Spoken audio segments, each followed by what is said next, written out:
இந்த வீடியோல நான் ட்ரேடிங்ல பண்ண மிகப்பெரிய ஒரு மிஸ்டேக்க தான் நான் இங்க சொல்லப் போறேன். நீங்களும் பண்ணக்கூடாது இந்த மிஸ்டேக்க. இந்த மிஸ்டேக்க நான் போன வாட்டி என்னோட போன வீடியோலயே சொல்லியிருப்பேன். ஃபண்டட் அக்கவுண்ட் வீடியோல. என்னோட ரிஸ்க் ரிவார்ட் ரேஷியோ எப்படி நம்ம பார்க்கறதுன்றது தெரியாது. இப்போ தெரியும். ஸோ ரிஸ்க் ரிவார்ட் ரேஷியோ பத்தி தான் இந்த வீடியோ இருக்க போகுது ஃபுல்லா. வாங்க வீடியோக்குள்ள போலாம். இப்போ ரிஸ்க் ரிவார்ட் ரேஷியோ நீங்க பார்த்தீங்கன்னா, ஒரு ஸ்க்ரீன்ல வரும். அத பத்தி தான் ஃபுல்லா இப்போ எக்ஸ்பிளைன் பண்ண போறேன் இந்த வீடியோல. ரிஸ்க் ரிவார்ட் ரேஷியோ ஃபர்ஸ்ட் அப்படின்னா என்னன்னு நான் சொல்லிடுறேன். What is risk reward ratio? Potential loss, potential profit. புரியாது கண்டிப்பா. ஃபார் எக்ஸாம்பிள், இப்போ ஒரு $10,000 அக்கவுண்ட் இருக்கு. $10,000ல நீங்க 1% ரிஸ்க் எடுக்கிறீங்க. 1% ரிஸ்க்னா அது $100. இப்போ நீங்க $100 ரிஸ்க் எடுக்கிறீங்க. ஸோ அதே நீங்க $100 ப்ராஃபிட் பண்றீங்கன்னா அது 1:1 ரிஸ்க் ரிவார்ட் ரேஷியோ. ப்ராஃபிட் எவ்வளோ பண்றீங்க, லாஸ் பண்ணா எவ்வளோ லூஸ் பண்றீங்க, ப்ராஃபிட் பண்ணா எவ்வளோ ப்ராஃபிட் பண்றீங்க, அதுதான் வந்து ரிஸ்க் ரிவார்ட் ரேஷியோ. எப்பயுமே ரிஸ்க் ரிவார்ட் ரேஷியோ அதிகமாக இருந்தீங்கன்னா உங்களோட ப்ராஃபிட்ஸ் இன்க்ரீஸ் ஆகும். கம்மியாக இருந்துச்சுன்னா கொஞ்சம் ஓரளவு தான் இருக்கும். ஸோ ரிஸ்க் ரிவார்ட் ரேஷியோ அதிகமாக உங்கள் வின் ரேட் வந்து கம்மியாயிட்டே வரும். ஸோ இதில் வந்து வின் ரேட் முக்கியமா, ரிஸ்க் ரிவார்ட் ரேஷியோ முக்கியமான்றதை நான் சொல்ல போகிறேன். ஸோ இந்த டேபிளை பார்த்துக்கோங்க. இங்கே இந்த பக்கம் பார்த்தீங்கன்னா 1:1, 1:2, 1:3, 1:4, 1:5 ரிஸ்க் ரிவார்ட் ரேஷியோ இருக்குது. நீங்கள் பார்த்தீங்கன்னா 1% ரிஸ்க் பண்ணி 1% ப்ராஃபிட் பண்ணுறீங்க. ஓகே, அப்படின்னா நீங்க பாருங்க, உங்களோட ஸ்ட்ராட்டஜி வின் ரேட் வந்து அட்லீஸ்ட் 60%ஆவது இருக்கணும் நீங்க ப்ராஃபிட் பண்ணணும்னா. 50% பார்த்தீங்கன்னா நீங்க பிரேக் ஈவன் பண்ணுவீங்க.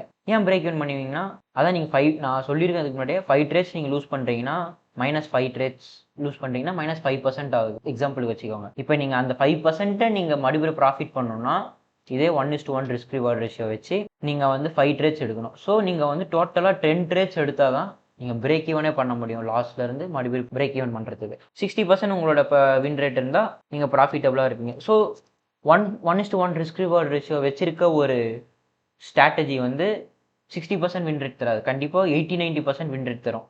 ஆனா நீங்க 80-90% வின் ரேட் வச்சு எனக்கு பிரயோஜனம் இல்லைன்னு நான் நினைக்கிறேன். பிகாஸ் 1:3 ரிஸ்க் ரிவார்ட் ரேஷியோ என்னோட ரிஸ்க் ரிவார்ட் ரேஷியோ, அதுல எனக்கு 67% வின் ரேட். இப்போ நான் வந்து ஃபார் எக்ஸாம்பிள் 10 ட்ரேட்ஸ் எடுக்கிறேன்னா இந்த 10 ட்ரேட்ஸில் 3 to 4 ட்ரேட்ஸ் நான் லூஸ் பண்ணுவேன். ஃபார் எக்ஸாம்பிள் 4 ட்ரேட்ஸ் லூஸ் பண்ணுறேன்னே வச்சுப்போம். 4 ட்ரேட்ஸ் நான் லூஸ் பண்ணுறேன், அப்போ ஜஸ்ட் 4% லூஸ் ஆகுது. இதே நான் 6 ட்ரேட்ஸ் நான் ப்ராஃபிட் பண்ணுறேன்னா 18% ப்ராஃபிட் பண்ணுவேன். ஸோ 18ல் 4 லாஸ் பண்ண ட்ரேட்ஸை நீங்கள் எடுத்தீங்கன்னா மறுபடியும் 14% நான் ப்ராஃபிட்டில் இருப்பேன்.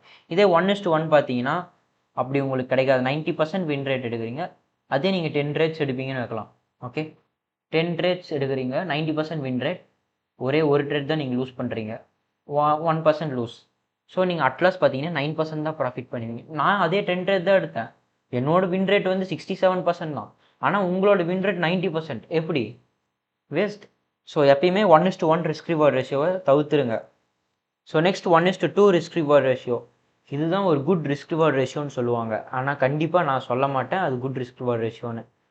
ஏன்னா ஜஸ்ட் நீங்கள் $1 ரிஸ்க் எடுத்தீங்கன்னா ஜஸ்ட் $2 மேக் பண்ணுறீங்க. அப்போனா நீங்கள் ப்ராஃபிட்டபிள், உங்களோட ஸ்ட்ராட்டஜி ரேட் வந்து 40%ஆவது வின் ரேட் இருக்கணும். நீங்கள் ஃபண்டட் அக்கௌண்ட் வாங்குறீங்கன்னா 1:2 ரிஸ்க் ரிவார்ட் ரேஷியோ ஒரு குட் ரிஸ்க் ரிவார்ட் ரேஷியோ. ஏன் சொல்கிறேன்னா, இப்போ நீங்கள் 1:2 ரிஸ்க் ரிவார்ட் ரேஷியோ எடுக்கிறீங்க, உங்களோட ஸ்ட்ராட்டஜி இப்போ வின் ரேட் வந்து 80% இருக்குது. அதாவது 10 ட்ரேட்ஸ் எடுக்கிறீங்கன்னா 8 ட்ரேட்ஸ் நீங்கள் ப்ராஃபிட் பண்ணுறீங்க, 2 ட்ரேட்ஸ் லூஸ் பண்ணுறீங்க. ஸோ அப்படி இருக்கிறதுனால உங்களோட ட்ராடவுன் வந்து கம்மியாக இருக்கும். உங்களோட ஃபண்டட் அக்கௌண்ட்டில் ட்ராடவுன் கம்மியாக இருக்கிறனால உங்களோட அக்கௌண்ட் அவ்வளோ சீக்கிரம் வாஷ் அவுட் ஆகுது. நீங்கள் கன்சிஸ்டண்ட்டாக ப்ராஃபிட் பண்ணிட்டே போகலாம். அதனால 1:2 வந்து எல்லாருமே ஒரு குட் ரிஸ்க் ரிவார்ட் ரேஷியோன்னு சொல்லுவாங்க. ஆனால் நான் சொல்ல மாட்டேன் ஒரு குட் ரிஸ்க் ரிவார்ட் ரேஷியோ 1:2 சொல்லவே மாட்டேன். கண்டிப்பாக ஒரு குட் ரிஸ்க் ரிவார்ட் ரேஷியோனா 1:3. பிகாஸ் நீங்கள் ஒரு 30% வின் ரேட் வச்சிருந்தாலும் நீங்கள் ப்ராஃபிட்டபுளாக இருப்பீங்க 1:3 ரிஸ்க் ரிவார்ட் ரேஷியோவில். அப்போ நீங்கள் நினச்சி பாருங்க, 10 ட்ரேட்ஸ் எடுக்கிறீங்க, ஜஸ்ட் 3 ட்ரேட்ஸ் தான் நீங்கள் வின் பண்ணுறீங்க, 7 ட்ரேட்ஸ் லூஸ் பண்ணுறீங்க. 7 ட்ரேட்ஸ் நீங்கள் லூஸ் பண்ணுறீங்கன்னா 7% லாஸ். அந்த 3 ட்ரேட்ஸில் நீங்கள் 9% நீங்கள் வந்து ப்ராஃபிட்டபுளாக இருப்பீங்க. ஸோ 9ல் 7 போச்சுன்னா 2%, நீங்கள் அப்பயும் 2% ப்ராஃபிட்டில் இருப்பீங்க. ஜஸ்ட் 30% ரிஸ்க் ரிவார்ட் ரேஷியோ வச்சுருந்தாலும். நீங்கள் இதே 40 வச்சுருந்தீங்கன்னா உங்களுக்கு இன்னும் ஒரு 3% இன்க்ரீஸ் ஆகும். ஸோ என்னோட இது பார்த்தீங்கன்னா 60% win rate, I am extremely profitable. So இதே நீங்கள் 1:4 பார்த்தீங்கன்னா நீங்கள் வந்து 20% வின் ரேட் வச்சுருந்தாலையும் சூப்பர். ஆனால் வந்து நீங்கள் 1:4ன்றதை வந்து நீங்கள் கண்டிப்பாக கொஞ்சம் அதிகமானது ஃபண்டட் அக்கௌண்ட்டில் யூஸ் பண்ணாதீங்க. 1:4 1:3 நிறுத்திக்கோங்க. ஏன்னா ட்ராடவுன் நிறைய ஆகும், உங்களோட வின் ரேட் வந்து கம்மியாகும் உங்களோட ரிவார்ட் ரேஷியோ இன்க்ரீஸ் ஆச்சுன்னா. அதே தான் 1:5வும் அதே தான் 1:4ம்.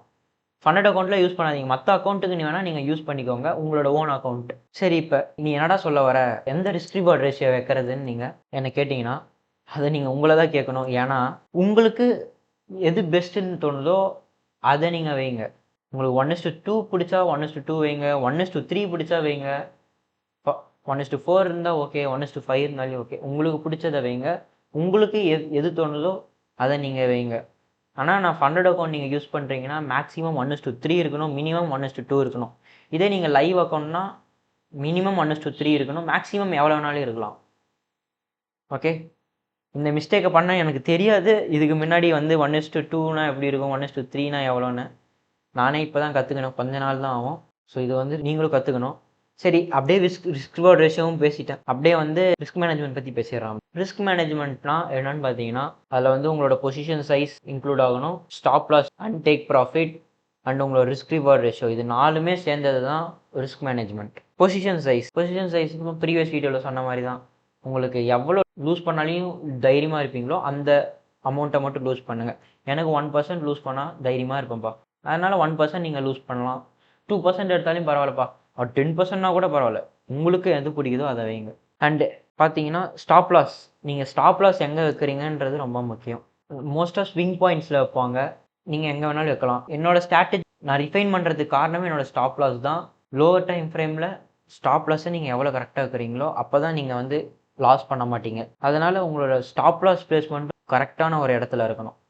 அண்ட் டேக் ப்ராஃபிட்டும் ரிஸ்க் ரிவார்ட் ரேஷியோவும் கொஞ்சம் கனெக்ட் ஆகும். ஏன்னா உங்களோட டேக் ப்ராஃபிட் எவ்வளோ ரிஸ்க் ரிவார்ட் ரேஷியோ இருக்குன்னு தான் முக்கியம். அதான் சொல்ல மாதிரி 1:3 1:2 எடுங்க, ஒரு good risk reward ratio. Take ப்ராஃபிட்டையும் நீங்கள் கரெக்டாக பார்த்துக்கோங்க. அண்டு ப்ரொஃபஷனல்ஸ் எப்பயும் பார்த்தீங்கன்னா, when they lose less amount of money, when they win big amount of money. ஏன் அப்படி நான் சொல்கிறேன்னா, அவங்க லூஸ் பண்ணால் 1% ஆர் $1 லூஸ் பண்ணுறாங்க.